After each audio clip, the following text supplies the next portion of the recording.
జుట్టు ఏది నీది? ఎవరు కట్ చేశారు? ఎట్ట కట్ చేసా? ఎట్ట కట్ చేసా? ఎక్కడ కట్ చేసా అమ్మా? ఎక్కడ కట్ చేసా జుట్టు? ఎక్కడ? బయట ఏడా? ఎట్ట కట్ చేసా? దేంతో కట్ చేసా? కత్తిరి పెట్టా? ఎట్ట కట్ చేసా? ఎట్ట కట్ చేసా? చిన్న కత్తి.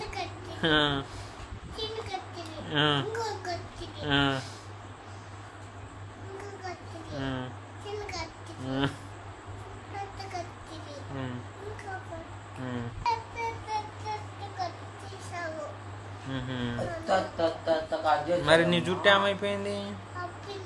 అయిపోయిందా? కింద పడిందా? మరి ఎట్ట జుట్టు లేదు.